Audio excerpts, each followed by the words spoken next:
Hello doctor நிகழ்ச்சியில் தான் இணைந்திருக்கிறோம். உலக கண் நீர் அழுத்த நோய் தினத்தை முன்னிட்டு கண் மருத்துவர் டாக்டர் ஜெயந்தி ஆனந்தன் அவர்களுடன் இன்னைக்கு நேர்முகம் தொடரப்போகுது. வணக்கம் மேடம். வணக்கம். வணக்கம் மேடம். வணக்கம், அனைவருக்கும் வணக்கம். ஸோ இன்றைக்கி வேர்ல்டு கிளக்கோமா டே, உலக கண்ணீர் அழுத்த நோய் தினத்தை முன்னிட்டு நம்ம இன்றைக்கி பேச வந்திருக்கோம் மேம்.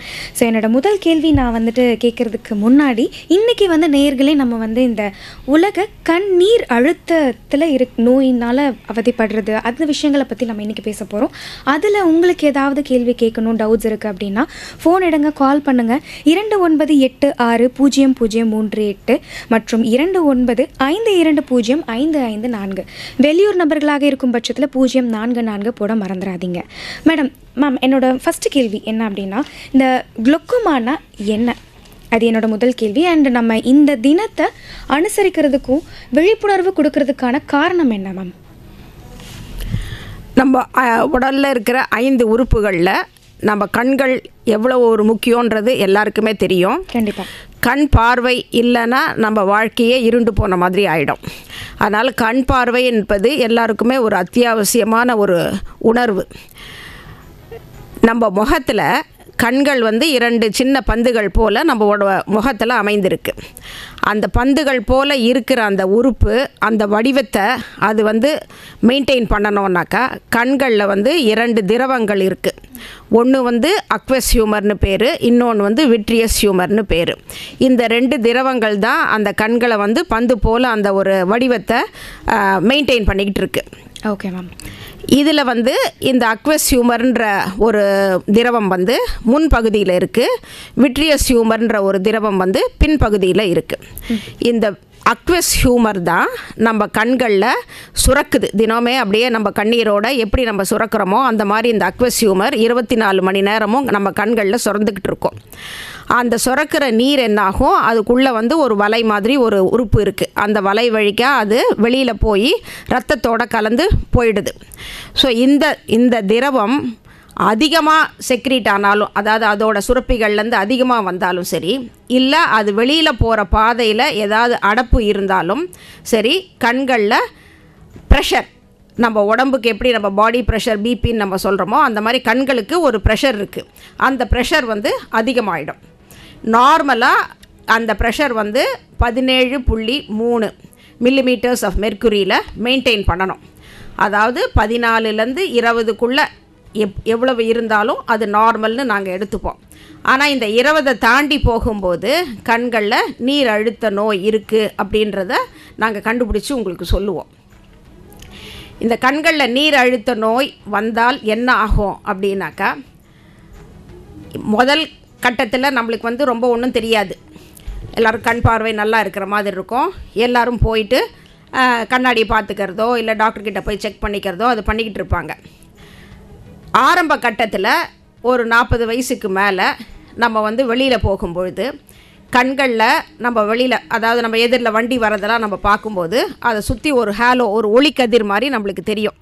இப்போ ஒரு ஹெட்லைட் போட்டுட்டு ஒரு வண்டி வந்ததுன்னா அந்த வண்டியில் இருக்க அந்த லைட்டில் சுற்றி நம்மளுக்கு ஒரு ஒளிக்கதிர் மாதிரி தெரியும். இந்த மாதிரி எல்லா லைட்லேயும் நம்மளுக்கு தெரிய ஆரம்பிச்சிதுன்னா நீங்கள் உடனே கண் டாக்டரை அணுகி கண் நீர் அழுத்த நோய் இருக்கா அப்படின்றத நம்ம செக் பண்ணிக்கணும். Okay ma'am. மேம் இப்போ கண்ணீர் வேறு, கண்ணில் இருக்க நீர் வேறு இல்லையா? ஆமாம். ஸோ அதை நீங்கள் ஃபஸ்ட்டே சொல்லிட்டு இருந்தீங்க, கண்ணீர் அதுதான் குளோக்கோமா அப்படிங்கிறது இல்லையா மேம்? ஆமாம். ஸோ நீர் இணைப்பில் இருக்காங்க, நம்ம பேசுவோமா மேம்? சொல். ஓகே. வணக்கம் ரெயின்போ. வணக்கம். ஹலோ, வணக்கம், சொல்லுங்க. வணக்கங்க. நான் பொன்னேரி ஜெகண்டையில இருந்து கலியில பேசுறேன். டாக்டர் கிட்ட பேசலாங்களா? பேசலாங்க சார். சொல்லுங்க ஐயா. வணக்கம்மா டாக்டர் அம்மா, நல்லா இருக்கீங்களா? நல்லா இருக்கேன்ப்பா. ஆமாம்மா, உங்க இன்டர்வியூல போன வருஷமா நான் கேட்டிருக்கேன், ரொம்ப அழகா பண்ணிருக்கீங்க. ஆமாம்மா, எனக்கு என்னன்னா இந்த குளோக்கோமான்றது எந்தெந்த வயதினருக்கு வரும், இந்த குளோக்கோமா வரும்போது இந்த அறிகுறிகள் என்னென்ன, அதை பத்தி சொல்லுங்க டாக்டர். சரி, குளோக்கோமான்றது யாருக்கு வேணா வரலாம். ஒரு பிறந்த குழந்தை கூட குளோக்கோமாவோட பிறக்கலாம். அதுக்கு பிறகு நம்மளுக்கு கண்களில் ஏதோ அடிபட்டுது, ரொம்ப ரோட் டிராஃபிக் ஆக்சிடெண்ட்டு அந்த மாதிரிலாம் ஆகும்போதும் கண்களில் இருக்க அழுத்தம் ஏறுறதுக்கு வாய்ப்புகள் இருக்குது, கண்களில் அடிபட்டிருந்ததுன்னா. அது இல்லாமல் 40 வயசுக்கு மேலே யாருக்கா இருந்தாலும் எப்படி நம்மளுக்கு பிபி சுகர் வருதோ அந்த மாதிரி குளோக்கோமாவும் வரலாம். ஆனால் இது மரபணுவில் வர வியாதியும் கூட. அதாவது நம்மளுக்கு வந்து அம்மா அப்பாவுக்கு இருக்குது இல்லை நம்ம அண்ணன் தம்பிங்களுக்கு இருந்ததுன்னாக்கா நமக்கும் வரத்துக்கு வாய்ப்புகள் உண்டு. அதனால் அந்த மாதிரி குடும்பத்தில் யாருக்கு இருந்தாலும் சரி, அப்படி இல்லைனாலும் நீங்கள் வந்து 40 வயசுக்கு மேலே நம்ம வந்து சிறு எழுத்து தெரியலன்னு சொல்லி கண் டாக்டரை போய் அணுகி கண் செக்கப் பண்ணும்பொழுதும் இந்த மாதிரி கண்களில் நீர் அழுத்தத்தை பற்றி அவங்க டெஸ்ட் பண்ணிட்டாங்களா, அது நார்மலாக இருக்கா அப்படின்ற நீங்கள் ஒரு கேள்வியை நீங்கள் கேட்டு அவங்கக்கிட்டேருந்து தெரிஞ்சுக்கணும். 40 வயசுக்கு மேலே யாருக்கு வேணால் வரலாம் குளோக்கோமா. இது இல்லாமல் சுகர், பிபி அதெல்லாம் இருக்குது யாருக்காவதுனாக்கா அவங்களுக்கு நிச்சயமாக அந்த கண் நீர் அழுத்தம் இருக்கான்றதை நம்ம செக் பண்ணிக்கணும். Okay ma'am. அடுத்த நேயர் இணைப்பில் இருக்காங்க. வணக்கம் ரெயின்போ. ஹலோ, வணக்கம். வணக்கம் சார், சொல்லுங்கள், யார் எங்கேருந்து பேசுகிறீங்க? தஞ்சை மாவட்டம் கும்பகோணம் வட்டம் பாபுராஜ் வந்து முகமது இக்பால் பேசுகிறேன். சொல்லுங்க ஐயா, சொல்லுங்க. நலமா இருக்கலாம் சகோதரி? நலமா இருக்கும்பா, சொல்லுங்க. நலமா இருக்கோம் சார். நான் வந்து ரெட்டினோட்டிவ் பிக்மெண்டோஸா பாதிச்சிருக்கேன். எனக்கு கண் பார்வை. சரி. அது வந்து அதுக்கு ஏதோ ரெமெடி எதுவும் கண்டுபிடிச்சாங்க மேடம்? ரெட்டினைட்டிஸ் பிக்மெண்டோசாக்கு இன்னும் ரெமிடின்னு கண்டுபிடிக்க முடியல யாருக்கும். அதாவது எல்லாமே ஒரு சோதனை நிலவரத்தில் தான் இருக்குது. இன்னும் இது பண்ணால் நிச்சயமாக அதை கண்டுபிடிக்க முடியுன்றது நம்மளால் இன்னும் சொல்ல முடியல. ஆனால் அந்த எலக்ட்ரிக்கல் இதெல்லாம் டெஸ்ட் பண்ணிட்டு இருக்காங்க இப்போதைக்கு. ஒரு அந்த நோட்ஸ் எல்லாம் வைக்கிற மாதிரிலாம் இருக்குது. ஆனால் எதுவும் இன்னும் நம்ம மனித உடலில் அதை பொருத்தலான்ற அளவுக்கு வரல. இப்போ வந்து அனிமல்ஸில் தான் வச்சு பண்ணிட்டு இருக்காங்க. கூடிய விரைவில் வந்துடும். இதெல்லாம் வந்து இப்போ இந்த ரிசர்ச் எல்லாம் நிறைய போயிட்டுருக்கு. அதனால் கட்டாயமாக இன்னொரு 10 வருஷத்தில் ஏதாவது அதுக்கு ஒரு விடிவு காலம் வந்துடும். அதனால் நீங்கள் பொறுமையாக வெயிட் பண்ணிங்கன்னா நிச்சயமாக உங்களுக்கு ஒரு நல்ல ஒரு முடிவு கிடைக்கும் உங்களுக்கு அதில்.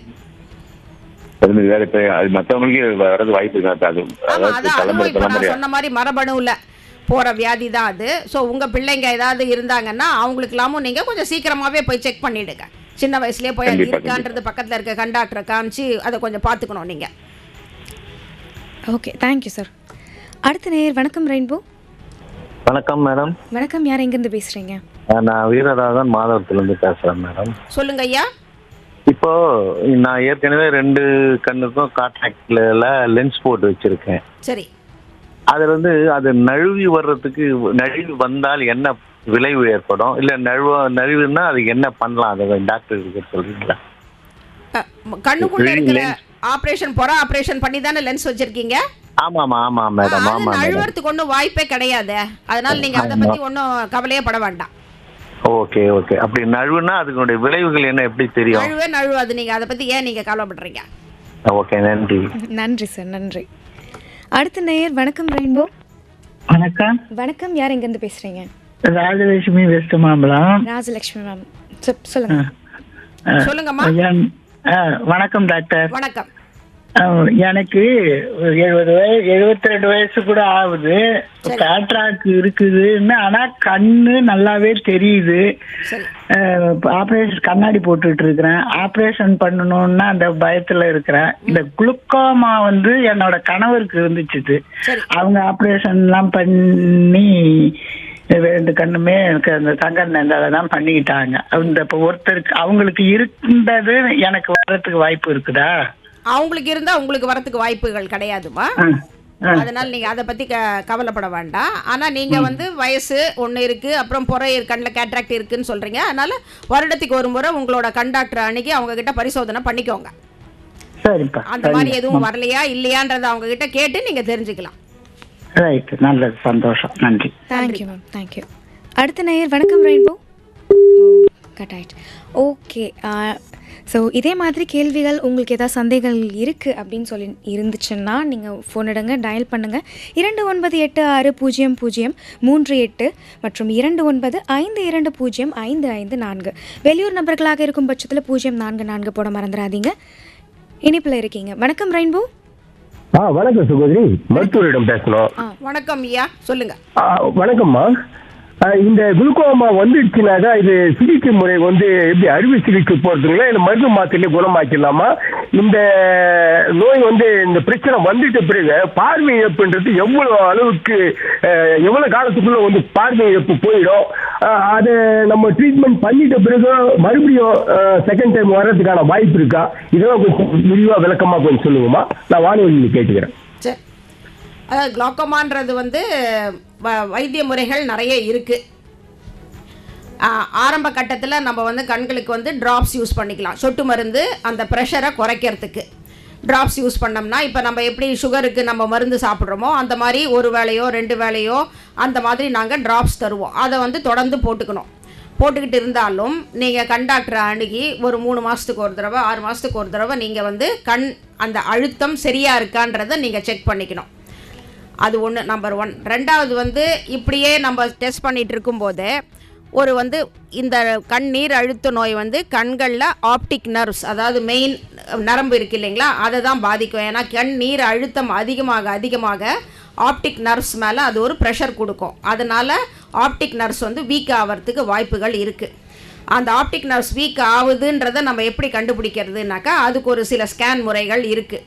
அந்த ஸ்கேன்கள்லாம் நம்ம பண்ணோம்னாலே நம்மளுக்கு வந்து கண்களில் நரம்பு பாதிக்குதா இல்லையான்றதை நம்ம கண்டுபிடிச்சிடலாம். இப்போ கண்கள் நரம்பு நல்லா இருக்குனாக்கா நீங்கள் டாக்டர்கிட்ட 6 மாதத்துக்கு ஒரு தடவை 1 வருஷத்துக்கு ஒரு தடவை கண்ணு அந்த ப்ரெஷர் நல்லா கரெக்டாக ஆன பிறகு நீங்கள் போய் செக் பண்ணி அதை அப்படியே நீங்கள் கரெக்டாக பார்த்துக்கிட்டே வரலாம்.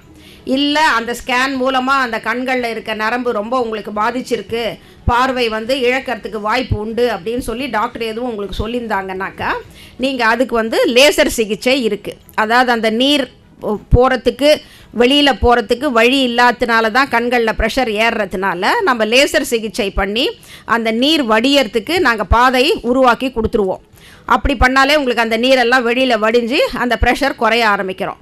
ஆனாலும் கூட வந்து நீங்கள் வந்து ட்ராப்ஸ் போட்டுக்க வேண்டிய சூழ்நிலையும் இருக்கலாம் சில பேருக்கு. அதையும் நீங்கள் தொடர்ந்து பண்ணிக்கிட்டு வரணும். நீங்கள் எப்போ உங்களுக்கு கிளாக்கோமா இருக்குதுன்னு கண்டுபிடிச்சாங்களோ இதெல்லாம் நம்ம நார்மல் பண்ணிட்டா கூட வருஷத்துக்கு ஒரு தடவை நீங்கள் வந்து கண் டாக்டரை அணுகி அந்த செக்கப் பார்த்து கண்களில் நீர் அழுத்த நோய் எவ்வளோ தூரத்தில் இருக்குது, அதே மாதிரி நரம்புகள் எதுவும் பாதிக்காமல் இருக்கான்றதை நீங்கள் எப்போதுமே செக் பண்ணிக்கணும். இப்போ இதெல்லாம் நம்ம பண்ணிட்டோம், ஒரு 5 வருஷம் உங்களுக்கு போயிட்டே இருக்குது, நல்லா இருக்குது, கண் நல்லா இருக்குது, பார்வையும் நல்லா இருக்குன்னு வச்சுப்போம்.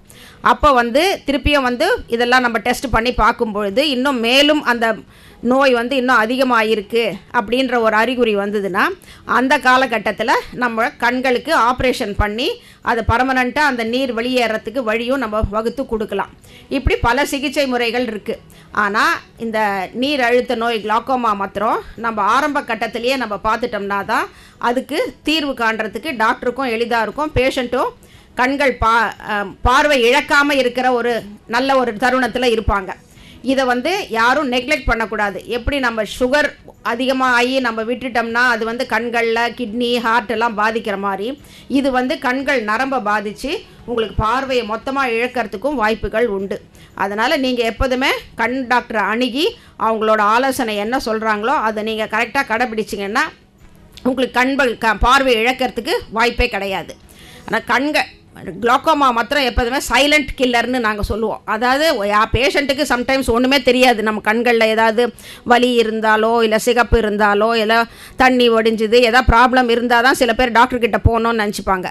அப்படி நீங்கள் பண்ணக்கூடாது. நீங்கள் வந்து ஒரு வருஷத்துக்கு ஒரு தடவை 40 வயசு ஆகிடுச்சுன்னா 1.5 வருஷத்துக்கு ஒரு தடவை டாக்டர் அணுகி இந்த டெஸ்ட்டெல்லாம் பண்ணிக்கிட்டிங்கனால இந்த கண்ணீர் அழுத்த நோய் உங்கள் கண்களை பாதிக்காமல் நீங்கள் நல்லா பாதுகாத்துக்கலாம். ஓகே மேம், நீங்கள் சொல்லியிருந்தீங்க கடைசியாக பேசும்போது இந்த குளோக்கோமா அப்படிங்கிறது வந்து அது ஒரு தீஃப் மாதிரி, சைலண்ட் தீஃப் மாதிரி அப்படின்னு வந்து சொல்லியிருந்தீங்க ma'am. Silent thief of sight அப்படின்னு ஏன் வந்து இந்த குளோக்கோமாவை அழைக்கிறாங்க? அதாவது குளோக்கோமா வந்து ஆரம்ப கட்டத்தில் நிறைய பேருக்கு தெரியவே தெரியாது.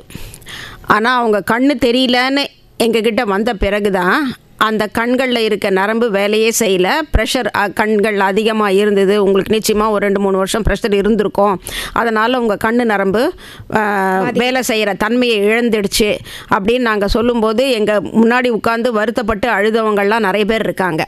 அதனால தான் அதை வந்து ஒரு சைலண்ட் கில்லர்னு நாங்கள் சொல்கிறோம். ஏன்னா இப்போ கண்களில் வந்து நம்மளுக்கு ஏதோ ஒரு பாதிப்பு ஏற்பட்டுதுன்னு வச்சுக்கோங்க, ஒரு சகப்பு வந்தது, ஒரு தண்ணி வடிஞ்சுது, ஏதோ ஒரு வலி இருந்தது, எதுவாக இருந்தாலும் உடனே பேஷண்ட்ஸ் வந்து நம்ம டாக்டர் அன்னைக்கு என்னன்றதை கேட்டுப்பாங்க. ஆனால் குளோக்கோமாவில் வந்து 2 விதங்கள் இருக்குது. ஒன்று வந்து ஓப்பன் ஆங்கிள் குளோக்கோமான்னு பேர், ஒன்று வந்து க்ளோஸ்ட் ஆங்கிள் குளோக்கோமான்னு பேர். அந்த ஓப்பன் ஆங்கிள் குளோக்கோமாவில் ஒன்றுமே தெரியாது பேஷண்ட்டுக்கு, அவங்களுக்கு என்ன ஒரு பாதிப்புமே இருக்காது. அவங்க டாக்டர்கிட்ட வரும்போது தான் நாங்கள் தான் கண்டுபிடிச்சி இந்த பிரச்சனை உங்களுக்கு இருக்குன்றதை நாங்கள் சொல்லுவோம். அதே மாதிரி க்ளோஸ்ட் ஆங்கிள் கிளாக்கோமாவில் பேஷண்ட்ஸுக்கு உடனடியாக கண்கள் செவந்து போயிடும், வலி இருக்கும். அதனால் உடனே அவங்க டாக்டர் அணுகி உடனே வைத்தியம் பண்ண ஆரம்பிச்சிருவாங்க. அதனால் இந்த ஓப்பன் ஆங்கிள் கிளாக்கோமா இருக்கான்றது தான் நம்ம வந்து யாராக இருந்தாலும் அது டாக்டர்கிடம் போய் கண்டுபிடிச்சி அவங்க வந்து அதுக்குரிய நிவர்த்தியை எடுத்துக்கணும். Okay ma'am. மேம் இப்போ எனக்கு இன்னொரு டவுட் என்ன அப்படின்னா, இப்போ சைலண்ட் தீஃப்னா நீங்கள் சொல்லியிருந்தீங்க அந்த கிளக்கோமா அவங்களுக்கு வந்துருச்சுன்னா அந்த லைட்டு படும்போது அவங்களுக்கு அந்த ஒரு மாதிரி வித்தியாசமான பார்வை, ஒரு மாதிரி கூசுறது அந்த மாதிரி இருந்தால் கூட இது சைலண்ட் தீஃப்ன்றப்போ அந்த மாதிரி விஷயங்கள் கூட அவங்களுக்கு வராமல் இருக்குமா? இல்லை, அவங்களுக்கு வரலாம். ஆனால் நம்ம வந்து அதை வந்து அதாவது இது சம்திங் நார்மல் அப்படின்னு நினச்சிட்டு இக்னோர் பண்ணிவிட்டு நிறைய பேர் போயிடுவாங்க.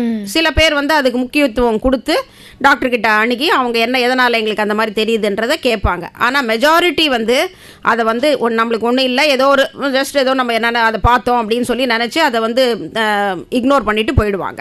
மேம் இப்போ ஜெனட்டிக்காக கூட வரும் அப்படின்னு நீங்கள் சொல்லியிருந்தீங்க. அது 40+ பிபி, சுகர் அந்த மாதிரி கொஞ்சம் ஏஜ் ஆனதுக்கப்புறம் தான் வர்றதுக்கான வாய்ப்பு இருக்கா, இல்லை சின்ன வயசுலேயே அந்த 25, 30 அந்த மாதிரி வர்றதுக்காகவே வாய்ப்பு இருப்பா மேம்? அதாவது நம்ம மரபணுக்கள் முன்னால நமக்கு வருதுனாக்கா நம்ம வந்து ஈவன் சின்ன வயசுலேயே கூட வரலாம். 15 வயசு 20 வயசில் கூட சில பேருக்கு இந்த கிளாக்கோமான்றதை வரலாம். அது எப்படின்னாக்கா இதை நான் முன்னாடி சொன்ன மாதிரி தான், டாக்டர்கிட்ட போய் நீங்கள் கண்களில் மருந்து போட்டு நம்ம கண்ணு நரம்பை செக் பண்ணாதான் தெரியுமே, இல்லைனாக்கா நம்ம தெரியறதுக்கு வாய்ப்பே கிடையாது. அதனால் நம்ம அம்மா அப்பாவுக்கு இருக்குது, இல்லை பிரதர்ஸுக்கு யாருக்காவது இருக்குன்னா நீங்கள் வந்து ஒரு 20-22 வயசுலேருந்தே நீங்கள் ரெகுலராக போய் டாக்டரை பார்த்து கண் செக் பண்ணிக்கிறது நல்லது. Okay ma'am. ஸோ நேர்கள் இருக்காங்க. வணக்கம் ரெயின்போ. வணக்கம் ரெயின்போ. ஹலோ வணக்கம் ரெயின்போ. யார் எங்கேருந்து பேசுகிறீங்க? அம்மா, நான் திருப்பத்தூர் மாவட்டம் ஆனந்தன் பேசுறேம்மா. ஆனந்தன் சார், சொல்லுங்க ஐயா. அம்மா, இந்த கண்ணு அரிப்பு எடுக்குது, கண்ணு அப்படியே கசக்கிற மாதிரி தோணுது, அது என்னமா இருக்கும்? அது வந்து ஒரு அலர்ஜியாக தான் இருக்கும் உங்களுக்கு. கண்களில் வந்து இப்போ நம்ம தெருவில் தூசி இருக்குது, நீங்கள் வேலை செய்கிற இடங்களில் தூசி இருக்குது நிறைய அப்படின்னாக்கா அலர்ஜினால அந்த மாதிரி கண் அரிப்பு வரத்துக்கு வாய்ப்புகள் இருக்குது. சரிம்மா, அது இந்த கிளாக்கோமா அந்த மாதிரிலாம் ஒன்றும் கிடையாது இல்லை? அந்த மாதிரி இல்லை. நீங்கள் எப்படினாலும் 40 வயசை தாண்டியாச்சுன்னா நீங்கள் போய் கண் மருத்துவரை பார்த்து செக் பண்ணிக்கோங்க. சரிம்மா சரிம்மா சரிம்மா நன்றி நன்றி. சரிம்மா. இப்போ வெயில் காலத்துல எந்த மாதிரி கண் பராமரிப்பு பண்ணணும்னு கொஞ்சம் இன்ஸ்ட்ரக்ஷன் கொடுமா. வெயில் காலத்துல நீங்க வெளியில நீங்க நிறைய வேலை செய்யறவங்களுக்கு வேலை இருந்ததுன்னா கூலிங் கிளாஸ் போட்டுக்கிறது நல்லது. ஏன்னாக்கா நம்ம அந்த கண்கள்லேருந்து சூரியன்லேருந்து வர அந்த ஒளிக்கதிர் வந்து ரொம்ப ஸ்ட்ராங்காக இருக்கிறதுனால நம்மளுக்கு கண்களில் வந்து பாதிப்பு வரத்துக்கு வாய்ப்புகள் இருக்குது. அதே மாதிரி தூசியும் இந்த வெயில் காலத்தில் நிறைய இருக்கும். நம்ம தூசியும் கண்ணில் படியாமல் இருக்கிறதுக்காக நம்ம கூலிங் கிளாஸ் போட்டுக்கிறது நல்லது. கூலிங் கிளாஸ் இல்லைனாலும் ஒரு நார்மல் கிளாஸ் கூட நீங்கள் போட்டுக்கிட்டிங்கனாக்கா அந்த தூசி படியாத இருக்கும். அதே மாதிரி இப்போ நீங்கள் சொன்ன மாதிரி இந்த அரிப்பு எல்லாமே நிறைய பேருக்கு வரும். அதுக்கும் நீங்கள் வந்து ட்ராப்ஸ் எல்லாம் அவைலபிளாக இருக்குது, அதெல்லாம் நீங்கள் வாங்கி போட்டுக்கலாம். கண் டாக்டரை பார்த்து வாங்கிக்கோங்க, நீங்கள் வெளியில் எதுவும் கடையிலலாம் சொல்லி வாங்காதீங்க. அதே மாதிரி கண்களில் வந்து இருக்கிற நீர், அதாவது நம்ம கண்ணீர்னு சொல்கிறோம் இல்லைங்களா, கண்ணீரில் கீழே வடிஞ்சு நம்மளுக்கு கண்ணீர் வருது இல்லைங்களா, அந்த கண்ணீரோட தன்மை மாறுறதுக்கும் வெயில் காலத்தில் வாய்ப்புகள் இருக்குது. அதனால் கண்களில் நம்மளுக்கு ஒரு பிசுபிசுன்னு ஒரு ஃபீலிங் இருக்கும். காத்தால் எழுந்துக்கும் போது கண்கள் ஒட்டிக்கிட்டு இருக்க மாதிரி இருக்கும். இந்த மாதிரி இல்லாமல் வரத்துக்கு வெயில் காலத்தில் நிறைய வாய்ப்புகள் உண்டு. ஆனால் இதுக்கு எல்லாத்துக்குமே சொட்டு மருந்து இருக்குது. நீங்கள் டாக்டர் அன்னைக்கு கேட்டிங்கன்னா அவங்க கொடுப்பாங்க, அதை போட்டுக்கிட்டிங்கன்னா இதெல்லாம் நம்ம கண்களை பாதுகாத்துக்கலாம். Okay ma'am. அடுத்த நேயர். வணக்கம் ரெயின்போ. வணக்கம். வணக்கம்மா. வணக்கம். தூத்துக்குடி மாவட்டம் சிவகலையிலிருந்து கே தாமஸ் பேசுறேன்மா. சொல்லுங்கம்மா. நான் அம்மா இல்லம்மா, நான் தாமஸ் பேசுறேன். அதாவது நான் இப்ப என்ன கேட்க வந்திருக்கேன்னா, அந்த கேட்ராக்ட் இருக்கு பாத்தீங்களாமா, எனக்கும் இந்த நண்பர் இக்பால் சொன்ன மாதிரி ரெட்டினல் பிக்மெண்டோசா கேட்ராக்ட் இருக்கிறதாக சொன்னாரு. அதை இக்னோர் பண்ணா எதுவும் பிரச்சனை ஆகுமா?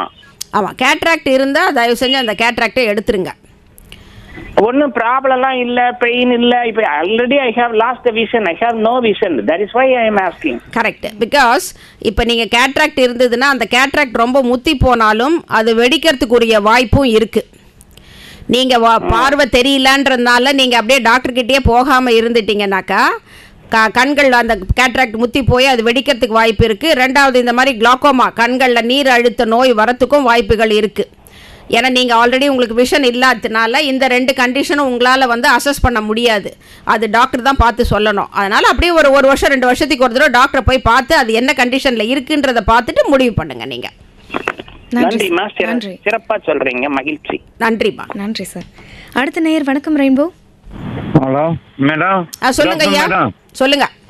Peter madam, Tiruvannamalai district madam. வணக்கம் மேடம். வணக்கம் மேடம். எங்க ஒய்ஃபுக்கு 47 ஏஜ். கண்ணுல தலைவலி ரொம்ப இருக்குது மேடம். ஒன் சைடா தலைவலி பயங்கரமா இருக்குது மேடம். சரி. அப்படியே வெடிச்சு போன மாதிரி கண்ணெல்லாம் வலிக்குதான். கண்ணாடி போட்டுக்கிறாங்க மேடம். சரி. செக்ஸ் போட்டுக்கிறாங்க மேடம். அப்புறம் பயங்கரமா வலி, வாசனை ஏதாவது ஆனா பயங்கரமா வலிக்குது மேடம். ஒரே பக்கமா ஒன் சைடா இருக்குது மேடம். அப்புறம் இன்னொன்னு மேடம், எங்க மகளுக்கு 17 ஏஜ் மேடம். பிளஸ் எக்ஸாம் எழுதிது. அதுக்கு கண்ணுல இருந்து படிக்கும்போது கண்ணுல இருந்து தண்ணி வருது மேடம். சொல்லுங்க மேடம். Thank you madam. ரைட். அவங்க ஒய்ஃப் கண்டக்டர் கிட்ட பார்த்து காமிச்சு தானே கண்ணாடி போட்டீங்க நீங்க? இல்லை மேம், அவங்க நீங்கள் ஆன்சர் கொடுப்பீங்கன்னு சொல்லிட்டு அவர் கட் பண்ணிட்டாரு. ஸோ நீங்கள் கண்டக்டரை பார்த்து நீங்கள் அவங்க ஒய்ஃபுக்கு கண்ணாடி வாங்கியிருந்தீங்கன்னா அவங்க வந்து கண்களில் இந்த மாதிரி இந்த ப்ரெஷர் எதுவும் இல்லையேன்னு சொல்லிட்டுறாங்களான்றதை நீங்கள் கொஞ்சம் ஒரு தடவை நினைவு கூர்ந்து பாருங்கள். அந்த ஒத்த தலைவலின்னு சொல்கிறது வந்து நம்ம மைக்ரேன்னு சொல்லுவோம். அதுவும் ஒரு விதமான ஒரு தலைவலி தான். அதுக்குரிய வைத்திய முறைகளும் இருக்குது.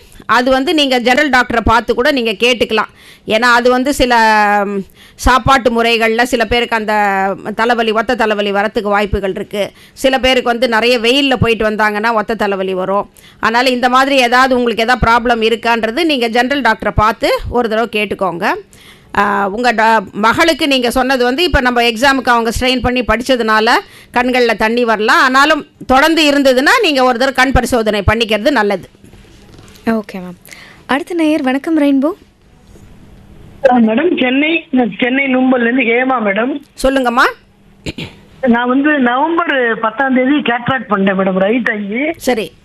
எனக்கு நல்ல பார்வையெல்லாம் நல்லா கிளியராகவே எல்லாமே இருக்கு. சரி. ஆனா வெயில் பவர் கிளாஸ் எழுதி கொடுத்தாங்க கிட்ட பார்வைக்கு. ஒரு கண்ணு தான் பண்ணிட்டேன், ஒரு கண்ணு நார்மல் எப்பவும் போலவே. ஆனா எனக்கு இப்பவும் எனக்கு வெயில்ல போனேன்னா கண்ணு அப்படியே கூசுறது மேடம். அதான் இது ஆபரேஷன் பண்ண பிறகு உங்களுக்கு இந்த பிரச்சனை இருக்கா? ஆமா, இப்ப இருக்கு மேடம். ஆமா மேடம். மறு கண்ணுல கேட்ராக்ட் இருக்குன்னு சொல்லிருக்காங்களா? இல்ல மேடம், இல்ல. அது அவசரம் இல்ல, பண்ண வேணாம்னு சொல்லிட்டாங்க. சரி. ஒரு கண்ணுல கேட்ராக்ட் இல்ல. ஓகே. ஆனா இப்ப கண்ணாடி போட்டா பார்வை நல்லா இருக்கு. கண்ணாடி போடாமையே நான் டிவி எல்லாம் பாக்குறேன். வீட்டுக்குள்ள ஒரு பிரச்சனையும் இல்ல. சரி. ஆனா வெயில்ல போய் நம்ம வந்து ஒரு காக்கா சாதம் வைக்க வெளியே போறோம்னா வெளிச்சம் வந்து கண்ணு அப்படியே ரொம்ப பிரைட்டா இருக்கு கண்ணு. சில பேருக்கு அது ஒரு 3 மாசம் கூட எடுக்கும் அந்த கேட்ராக்ட் ஆபரேஷன் பண்ண பிறகு அந்த கூச்சம் போறதுக்கு. உங்களுக்கு அது ரொம்ப உங்களுக்கு மேடம் என்னப்பா பவர் கிளாஸ் கொடுத்துட்டாங்க. ஆமா, கிட்ட பார்வைக்கு கிளாஸ் கொடுத்துட்டாங்க. ஓகே. அது போட்டுட்டு கூட என்னால வண்டியில போக முடியல, கண்ணு கூசுறது. சோ கூலிங் கிளாஸ் போட்டுட்டு போறேன். அப்புறம் வீட்டுக்கு வந்த உடனே கூலிங் கிளாஸ் கட்டிட்டு நார்மல் கண்ணாடி ஒன்லி மொபைல் ரீடிங்க்கு தான். மத்தபடி நார்மலா கண்ணு ரொம்ப சூப்பராவே தெரியுது. ஆனா வெயில்ல போனா மட்டும் கண்ணு கூசுறது என்ன ரீசன் தெரியல. ஒண்ணும் இல்ல, அது நீங்க இப்போ சம்டைம்ஸ் இன்னொரு கண்ணுல கொஞ்சம் மைல்டு கேட்ராக்ட் இருந்தாலும் அந்த கூசல் இருக்கலாம் உங்களுக்கு. சில பேருக்கு ஆபரேஷன் பண்ணியே ஒரு 2-3 மாசத்துக்கு அந்த கூசல் தன்மை இருக்கலாம். அதனால நீங்க வந்து சிரமமா இருக்கும் பொழுது நீங்க கண்ணாடி கூலிங் கிளாஸ் போட்டுக்கோங்க வெளியில போகும்போது. அப்படியே வீட்டுக்குள்ளேயே கொஞ்சம் அந்த லைட்டை பார்க்க அந்த நம்ம ஜன்னல்ல இருந்து கதவுல இருந்து லைட் வரும் இல்லைங்களா, அந்த லைட் அப்படியே பார்க்க காலப்போக்கில் அது உங்களுக்கு சரியா போயிடும். செட் ஆயிடும். ஓகே 4 மாசம் ஆயிடுச்சு மேடம். ஆனா பண்ணி ரைட் பாருங்க. நீங்க இல்லன்னா உங்க டாக்டர் ஒரு தடவை போய் கேட்டுருங்க. நன்றி மேடம். Thank you madam.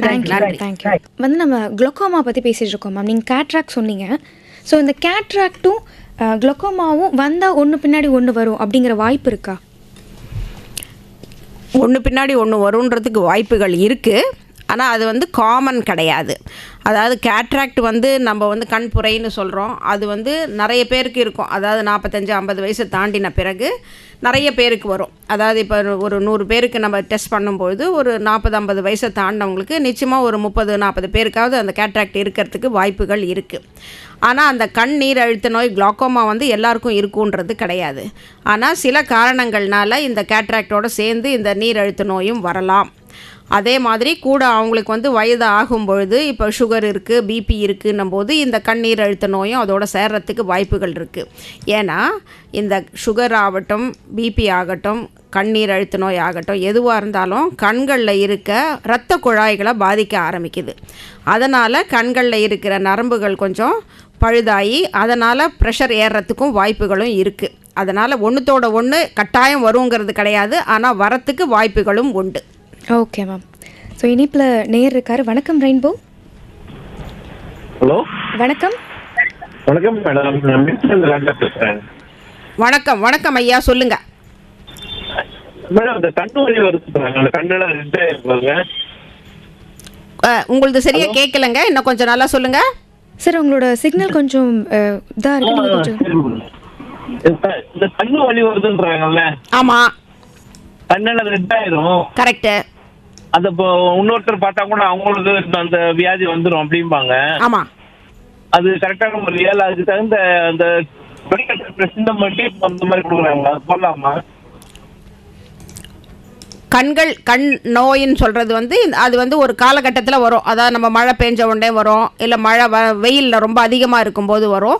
இது வந்து ஒரு இன்ஃபெக்ஷன் தான் கண்ணுக்கு. இப்போ அது வந்து இப்போ நம்ம ஜுரம், ஒரு வைரல் ஃபீவர் வந்தால் எல்லாருக்கும் வருதுன்னு சொல்கிறோம் இல்லையா, அந்த மாதிரி அந்த ஒரு சில காலகட்டத்தில் தான் இந்த கண் நோயின்றது வரும். இது வந்து கரெக்டு தான். ஒருத்தருக்கு பார்த்தா இன்னொருத்தருக்கு வருன்றது வந்து கரெக்டு தான். ஏன்னாக்கா இது வந்து காற்றுல தான் பரவும். அந்த நுண்குருமிகள் இருக்குது இல்லைங்களா, அது வந்து காற்றுல பரவி எதிரில் இருக்கிறவங்களுக்கும் அது கண்ணில் போய் உட்காந்துதுன்னா அவங்களுக்கும் கண் நோய் வரத்துக்கு வாய்ப்புகள் இருக்குது. அது வந்து நம்ம அந்த மாதிரி வரும்பொழுது நாங்கள் எல்லாருமே அந்த கூலிங் கிளாஸ் கொஞ்சம் போட்டுக்கோங்க அப்படின்னு சொல்லிட்டுன்னு சொல்லுவோம். ஏன்னா அந்த வந்து காற்றுல அந்த நுண்குருமிகள் பரவாமல் இருக்கிறதுக்காக. நீங்கள் எப்போதுமே அதை பொறுத்த வரைக்கும் நீங்கள் வந்து ஃபார்மசியில் போய் மாத்திரம் தயவு செஞ்சு மருந்து வாங்கி போடாதீங்க. ஏன்னா அதுவே வந்து அதுலேயே நிறைய வெரைட்டிஸ் இருக்குது. அதனால் அது என்ன மாதிரி இது சேர்ந்ததுன்றதை கண்டாக்டர் பார்த்து ட்ராப்ஸ் கொடுக்கறது தான் நல்லது. அதனால் எந்த கண் நோயாக இருந்தாலும் தயவு செஞ்சு கண்டாக்டரை பார்த்து கேட்டுட்டு நீங்கள் வைத்திய முறைகள் பண்ணுங்கள். இந்த நீங்களாக போய் ட்ராப்ஸ் வாங்கி போடுறது கண்களுக்கு நிறைய கெடுதல் வரத்துக்கு வாய்ப்புகள் உண்டு. Okay ma'am. மேம், இப்போது இந்த கண் நீர் வழியுதுன்னு சொல்கிறீங்களா மேம்? ஸோ அந்த நீர் வந்து இன்னொருத்தர் மேலே படுறதுனாலையும், சப்போஸ் அது அவங்க கையில் பட்டு அவங்க கண்ணில் வச்சுக்கிறதுனாலையும் இது பரவுறதுக்கான வாய்ப்பு இருக்கா? நிச்சயமாக இருக்குமா. அவங்களுக்கும் அதே குளோக்கோமா வந்துருமா? குளோக்கோமா இல்லைம்மா, இது வந்து நான் சொல்கிறது வந்து கண் நோய். நம்ம மெட்ராஸைன்னு நீங்கள் நிறைய பேர் கேள்விப்பட்டிருப்பீங்க. அந்த மெட்ராஸைன்றது தான் வந்து நம்ம கண்களில் இருக்கிற கண்ணீர் வடியும் போது அதை நம்ம கையை வச்சு இன்னொரு கண்ணில் வச்சு நம்ம கண்ணிலேயே இன்னொரு கண்ணில் வச்சாலும் வரத்துக்கு வாய்ப்பு இருக்குது. இல்லை நம்ம வந்து யாராவது ப்ராப்ளம் இருக்கிறவங்களுக்கு நம்ம கண் சொட்டு மருந்து போடுறோன்னு வச்சுக்கோங்க, போட்டால் உடனடியாக நம்ம கைகளை நல்லா சோப் போட்டு கழுவிடணும். இல்லைன்னா அதே கையை வச்சு நம்ம கண்ணில் வச்சோம்னாக்கா நமக்கு கண் நோய் வரத்துக்கு வாய்ப்புகள் இருக்குது. அது வேறு. இந்த கண் நீர் அழுத்த நோயின்னு சொல்கிறது வேறு. குளோக்கோமா வேறு, மெட்ராஸ் ஐ வேறு. அதனால அது ரெண்டுத்துக்குமே அதோடைய ட்ரீட்மெண்ட்டும் வேறு வேறு தான். Okay ma'am. அடுத்த நேயர் இருக்காங்க. வணக்கம் ரெயின்போ. வணக்கம். வணக்கம்மா, சொல்லுங்க. வணக்கம், சொல்லுங்க டாக்டர். நான் வந்து சென்னையிலேருந்து பேசுகிறேன். எனக்கு கூட குளோக்கோமா இருக்கு. ஆமாம். அந்த ப்ரெஷருக்கும் நம்மளுடைய கண் விஷனுக்கும் சம்மந்தம் இருக்குதா டாக்டர்? ப்ரெஷருக்கும் கண் விஷனுக்கும் ஒன்றும் சம்மந்தம் இல்லைங்க. ப்ரெஷர் நம்மளுக்கு அதிகமாகும் போது, அதாவது ரொம்ப அதிகமாகும் போது பார்வை குறையறதுக்கு வாய்ப்பு இருக்குது. முதல் கட்டத்தில் உங்களுக்கு ஒன்றும் பார்வையில் ஒன்றும் வித்தியாசமே தெரியாது. அதான் எனக்கு கண் விஷன் வந்து ரொம்ப டெங்காயிட்டே போகுது. அது வந்து அந்த கண்கள்ல இருக்க நரம்பு வீக் ஆவறதுனால உங்களுக்கு பார்வை டல் ஆயிட்டே போகும். அப்போ அந்த விஷனை நம்ம இம்ப்ரூவ் பண்ண முடியுமா டாக்டர்? நீங்க குளோக்கோமாக்கு மருந்தெல்லாம் போடுறீங்களா? போடுறேன் டாக்டர். அந்த ஃபீல்ட் டெஸ்ட் எல்லாம் பண்ணிட்டாங்களா உங்களுக்கு? அந்த கண்ணுக்குரிய ஸ்கேன்லாம் பண்ணிட்டாங்களா? ஆமா, ஸ்கேன்லாம் பார்த்து ஆபரேஷன் பண்ணேன். லேசர்ல ஃபர்ஸ்ட் ஒரு தடவை ஓபன் சர்ஜரி பண்ணாங்க. சரி. Bypass surgery. அப்புறம் அது ஃபெயிலியர் ஆயிடுச்சு ஒரு 4-5 வருஷம். சரி. அப்புறம் மறுபடியும் லேசர்ல பண்ணோம். சரி. 24ல. இப்போ வந்து டெய்லி டிராப் போட்டுட்டு தான் இருக்கேன். கண்ட்ரோல் இருக்குது. ஆனா அந்த விஷன் வந்து எனக்கு டிம் ஆயிட்டே இருக்குது டாக்டர். பார்த்து நடந்து போக கஷ்டமா இருக்கு. அதான் ஒரு சில பேருக்கு என்ன ஆகும், இது வந்து நம்ம என்னதான் நம்ம கண்ட்ரோல்ல வச்சுட்டு இருந்தாலும் எல்லாமே நல்லா இருக்குன்னு நம்ம சொன்னா கூட நம்ம வயசு அதிகமாகும் பொழுது எங்க கண்கள் அந்த ஆப்டிக் நர்வ்ஸ்ன்னு சொல்றோம் இல்லையா, அந்த முக்கியமான நரம்பு, கண்கள்ல இருக்கிற நரம்பு அப்படியே வீக் ஆயிட்டே தான் வரும். அது ஒரு சில பேருக்கு. நம்ம அதுக்கு வந்து என்ன பண்ணோம்னா, நீங்க கூட அந்த நரம்பு சத்து டானிக்கு, நரம்பு சத்து மாத்திரைகள்லாம் உங்க டாக்டர் கிட்ட கேட்டு கொஞ்சம் வாங்கி சாப்பிடணும் நீங்க. அது வந்து அட்லீஸ்ட் ஒரு மெயின்டைனாவது பண்ணும். நான் போன பார்வையை உங்களுக்கு திருப்பி கொடுக்கும்னு சொல்ல முடியாது. ஆனால் அந்த பார்வை மெயின்டைன் பண்ணுறதுக்கு அந்த நரம்பு சத்து மாத்திரைகள், விட்டமின்ஸ் எல்லாம் நம்ம சொல்கிறோம் இல்லைங்களா, அந்த மாதிரி உங்கள் கண் டாக்டரே உங்களுக்கு எழுதி கொடுப்பாங்க. அதுவும் சம்டைம்ஸ் இன்ஜெக்ஷனாகவும் போடலாம், மாத்திரையாகவும் சாப்பிட்லாம். அந்த மாதிரி ஒரு கோர்ஸ் ஆஃப் டேப்லெட்ஸ் நீங்கள் எடுத்துக்கிறது நல்லது. டாக்டர், அந்த நமக்கு அந்த நீர் வந்து ஆபரேஷன் பண்ணி உள்ளே ஒரு டியூப் வழியே விட்டுருவாங்களா டாக்டர் நம்ம பாடிக்குள்ளே? இல்ல, அதாவது இப்போ உங்களுக்கு என்ன ஆபரேஷன் பண்ணாங்கன்னு எனக்கு தெரியாது. அது நம்ம ஒரு பாதை மாதிரி நாங்க அதுக்கு ஒரு கிரியேட் பண்ணி விட்டுருவோம். அந்த பாதையில அப்படியே அந்த நீர் உள்ள போய் அது ரத்த குழாயில போய் அது அப்படியே கலந்து ரத்தத்தோட கலந்து போயிடும். அப்படியே டாக்டர், தேங்க்யூ டாக்டர். எனக்கு சின்ன வயசுல இருந்தே இருக்குது ஒரு ஐ தெரியாது டாக்டர். ஒரு ஐல விஷயம் தான் கொஞ்சம் ஒரு கடுகு அளவு தான் எனக்கு விஷயம் இருக்குது. அதனால டாக்டர் அதை ரொம்ப கேர்ஃபுல்லா நீங்க பாத்துக்கணும்னு சொல்லியிருந்தாங்க. ஆனா ரெண்டு மாசத்துக்கு ஒரு தடவை உங்க டாக்டரை போய் பாத்துருங்க. சரி doctor, thank you doctor. Thank you ma'am. இப்போ நீங்கள் சொல்லியிருந்தீங்க என்னென்ன டெஸ்ட்டெல்லாம் அவங்க எடுத்திருந்தாங்க அப்படின்னு நீங்கள் கேட்டிருந்தீங்க. அப்போ எனக்கு என்ன தோணுச்சு அப்படின்னா, இந்த குளோக்கோமா வந்துருச்சா இல்லை என்ன அப்படின்னு பார்க்குறதுக்கு ஸ்டார்டிங்கில் கண்டுபிடிக்கிறதுக்கு என்ன மாதிரி டெஸ்ட்டெல்லாம் அவங்க கண்டிப்பாக எடுக்கணும் மேம்? பேசிக்காக டெஸ்ட் எடுத்தாலே உங்களை கண்டுபிடிச்சிடலாமா? இல்லை பேசிக்காக இப்போ நீங்கள் கண் டாக்டர்கிட்ட போகிறீங்க இல்லையா, ஒரு கண்ணாடி மாத்திரத்துக்கு போகும்போது நாங்கள் எல்லா பேஷண்ட்ஸுக்குமே 35 வயசு மேலே ஆனவங்களுக்கு எல்லாருக்குமே இந்த கண்களில் ப்ரெஷர் இருக்கான்ற டெஸ்ட்டை நாங்கள் பண்ணிவிடுவோம். அவங்க வந்து எதாவது எங்ககிட்ட கம்ப்ளைண்ட் சொல்கிறாங்களோ இல்லையோ அந்த கண்ணோட ப்ரெஷரை நாங்கள் மெஷர் பண்ணிவிடுவோம். ஸோ இப்போ இதில் ஏதாவது டவுட்ஃபுல் பேஷண்ட்ஸ் இருந்தாங்கன்னா அவங்களெல்லாம் தான் மற்ற டெஸ்ட்டுக்கு நாங்கள் அனுப்புவோம். அதாவது ஃபீல்ட் ஆஃப் விஷன் அப்படின்னு சொல்கிறது ரொம்ப முக்கியமானது. அதாவது நம்ம நேர்பார்வை பார்க்கும்போதே நம்மளுக்கு 2 சைட்லேருந்தும் நம்மளுக்கு எவ்வளோ பார்வை இருக்குன்றது எல்லாருக்குமே தெரியும். இந்த சைடில் வண்டி வர்றது நம்ம அதெல்லாம் அசஸ் பண்ணி நம்ம டிரைவிங் போது பண்ணுறோம் இல்லைங்களா, அந்த மாதிரி சைடில் இருக்கிற பார்வையும் நம்மளுக்கு நல்லா தெரியும். ஆனால் இந்த குளோக்கோமாவில் ரொம்ப ஏர்லியஸ்ட் சைன் வந்து இந்த சைடு பார்வை கொஞ்சம் கட் ஆக ஆரம்பிக்கும். அதாவது சைடு பார்வை நம்மளுக்கு குறையுதுன்றது நம்மளுக்கே ஃபீலிங் தெரியும் சில பேருக்கு. அதாவது சைடில் அதாவது முக்கியமாக வந்து வண்டி ஓட்டுறவங்களுக்கு அது ரொம்ப நல்லாவே தெரியும். சைடில் வர வண்டி நம்ம டக்குன்னு மிஸ் பண்ணுற மாதிரி இருக்கும். ஸோ அந்த மாதிரி ஏதாவது ப்ராப்ளம் சொன்னாலும் சரி, இல்லைனாலும் நம்ம வந்து இந்த ஃபீல்ட் ஆஃப் விஷன்ற டெஸ்ட்டை நம்ம கட்டாயமாக எடுத்து பார்க்கணும். அதில் ஏதாவது மாறுதல் தெரிஞ்சதுனாலே நம்ம வந்து குளோக்கோமா இருக்குது அப்படின்றத நம்ம நிர்ணயம் பண்ணிடலாம். அது இல்லாமல் அந்த கண்கள் வந்து எப்படி அந்த நீர் இது சொல்கிறோம் இல்லைங்களா, நாங்கள் ஆப்டிக் நர்வ்ஸ் நம்ம சொல்கிறோம் இல்லையா, அந்த ஆப்டிக் நர்வ் மேலே இருக்கிற ப்ரெஷர் எவ்வளோ இருக்குது, அதை சுற்றி இருக்கிற ரத்த குழாய்கள்லாம் அந்த ஆப்டிக் நர்வ்ஸுக்கு நல்ல ரத்தம் கொடுக்குதா அப்படின்றதெல்லாம் தனித்தனியாக டெஸ்ட் பண்ணுறதுக்கு ஸ்கேன் முறைகள் இருக்குது. அந்த ஸ்கேன்லாமும் நம்ம பண்ணால் நம்ம எல்லாத்தையும் மொத்தமாக சேர்த்து பார்க்கும்போது இவங்களுக்கு கட்டாயமாக இவ்வளோ தூரத்துக்கு இந்த கண் பார்வை போயிருக்கு அப்படின்றத எங்களால் நிர்ணயித்து சொல்ல முடியும். Okay ma'am. ஸோ நீங்களும் உங்களோட டவுட்ஸ் வந்து கேட்கணும்னு நினச்சிங்க அப்படின்னா டயல் பண்ணுங்கள் 29860038 மற்றும் 2952055554. வெளியூர் நபர்களாக இருக்கும் பட்சத்தில் 044 போட மறந்துடாதீங்க. ஒரு சிறிய இடைவேளைக்கு பிறகு தொடரும். மனசுக்குள் சில சில கனவுகள் பல பல இமைகளும் துடிக்குது, இதயமும் வெடிக்குது. இரவுகள் இரவுகள் இனிக்குது இனிக்குது, நினைவுகள் நினைவுகள் மயக்குது மயக்குது. சிறகுகள் விரிந்து வானத்தை பறந்து நிலவினில் இரவில் ரெயின்போ எஃப்எம் 101.4 இங்க எல்லாமே சமதூளு.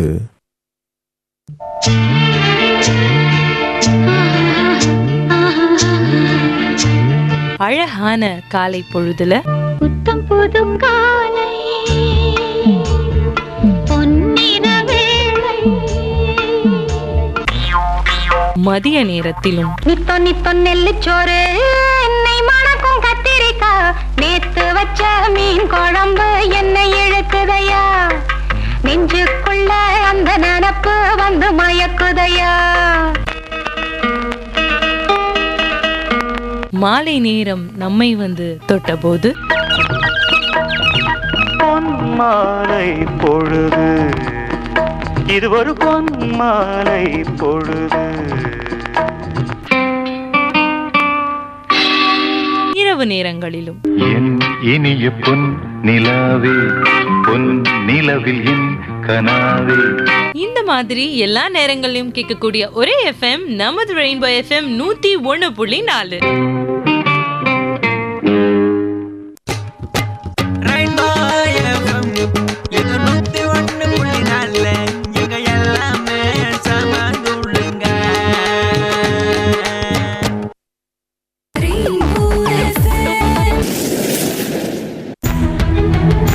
நேரம் 3:51 ஹலோ டாக்டர் நிகழ்ச்சியோட நிறைவு பகுதிக்கு நம்ம வந்துட்டோம். நிறைவு காலரா. வணக்கம் ரெயின்போ. ஹலோ வணக்கம் மேம். வணக்கம் மேம், சொல்லுங்க. டாக்டர்கிட்ட பேசலாங்களா? என் பேர் ராதா, பக்கத்துல இருந்து பேசுறேன். சொல்லுங்க. வணக்கங்கம்மா. எனக்கு வயசு வந்து 43 ஆகுதுங்கம்மா. எனக்கு சுகர் இருக்கு. நான் வந்து செக்யூரிட்டி வேலை பார்த்துக்கிட்டு இருக்கிறேன், எழுத்த வேலை. ரொம்ப எழுத்து கும்பலா தெரியுது அப்படிங்கிறோன்னே எங்க பக்கத்துல வந்து சர்ச்சில் வந்து இது கேம்ப் போட்டிருந்தாங்க. போனோடனே ஒரு சாதாரண ஒரு கிளாஸ் கொடுத்தாங்க. 250 ரூபா தான் சொன்னாங்க. இது ரீடிங் கிளாஸ் போட்டுக்கோங்க. இது போட்டோன்னே தெளிவா தெரியுதுங்கம்மா. சரி. அதுக்கு அன்னையில இருந்து அதுக்கப்புறம் எந்த செக்அப் போகவே இல்லை. கிட்டத்தட்ட 2 வருஷம் ஆச்சு. அதே கிளாஸ் யூஸ் பண்ணிட்டு இருக்கிறேன். நான் எதுவும் கிளாஸ் சேஞ்ச் பண்ணுமா இல்ல நான் எதுவும் டாக்டர்கிட்ட போகணுங்களா? அந்த அளவுக்கு ஏதாவது பிரச்சனை இருக்குமா? கண்ணுன்னு சொல்றதுனால நீங்க வருஷத்துக்கு ஒரு தடவை செக் பண்ணிக்கிறது நல்லதுமா. அதாவது கண்கள் உங்களுக்கு நல்லா தெரியுது, கண்ணாடி போட்டா நல்லா தெளிவா இருக்குன்றது வந்து ஒரு நல்ல செய்தி தான். ஆனாலும் நரம்புகளில் ஒன்றும் பாதிப்பு இல்லையே சுகர்னாலன்றதை நீங்க வந்து கண் டாக்டர் கிட்ட போனாதான் செக் பண்ண முடியும். அப்படிங்களா? ஆமா. அதனால சுகரை கரெக்டாக மெயின்டைன் பண்ணிக்கோங்க. பிளட் சுகரை வந்து கரெக்டாக 200க்குள்ளே வச்சுக்கணும் நீங்கள். அதுக்கு மேலே தாண்டாமல் பார்த்துக்கோங்க, வயசு கம்மியாக இருக்கிறதுனால. அது இல்லாமல் கண் டாக்டர்கிட்டையும் போய் நீங்கள் ஒரு 1.5 வருஷம் ஆச்சுன்னா ஒரு தடவை நீங்கள் செக்அப் பண்ணிக்கிறது நல்லது. ரொம்ப நன்றிங்க மேடம். கால் சந்தோஷமா இருக்கு. நன்றி மேம். உங்களுக்கு நன்றி மேடம். உங்களுக்கு நன்றி மேடம். நன்றி மேம், நன்றி. Okay ma'am. ஸோ நிறைவாக நீங்கள் நேயர்களுக்கு இந்த விழிப்புணர்வு அவங்கக்கிட்ட எவ்வளோ தூரம் இருக்குது, என்ன நீங்கள் சொல்ல விரும்புகிறீங்க மேம்? அதாவது இப்போ வந்து நம்ம இந்த ஒரு அவசர காலகட்டம் எல்லாம் இப்போ ஃபாஸ்ட் வேர்ல்டு இல்லைங்களா? இந்த ஃபாஸ்ட் வேர்ல்டில் எல்லோரும் வந்து இந்த மாதிரி கண்ணாடி செக் பண்ணிக்கணுன்னா உடனே கண்ணாடி கடைக்கு போயிட்டு அந்த ஆட்டோ ரிஃப்ராக்டர் முன்னாடி உட்காந்து செக் பண்ணி உடனே ஒரு கண்ணாடியை வாங்கிட்டு வந்துடுறாங்க. அது வந்து முதல் தப்பு. அதை வந்து யாருமே பண்ணக்கூடாது.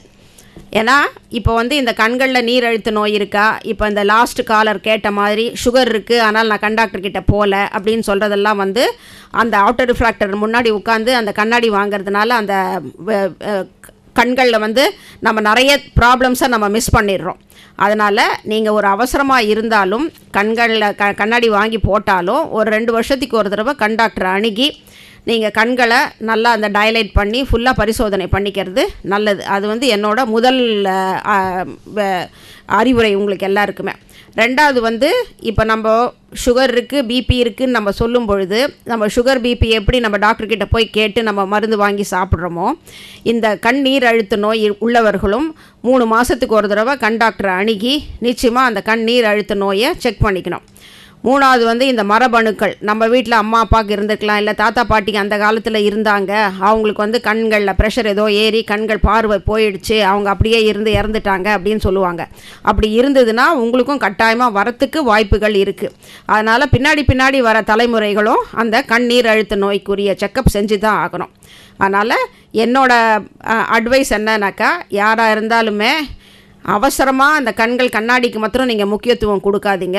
கண்ணோட ஹெல்த்து, அதாவது நம்ம கண்கள் முன்னாடி பார்க்குற கருவிழியிலேருந்து பின்னாடி இருக்கிற நரம்பு வரைக்கும் எல்லாம் நல்லா இருக்கான்றதை நம்ம செக் பண்ணிக்கணும். ஸோ அதுதான் என்னோட அறிவுரை. Okay ma'am, thank you so much for joining ma'am. ரொம்ப சொன்னீங்க. நன்றி. நன்றிம்மா.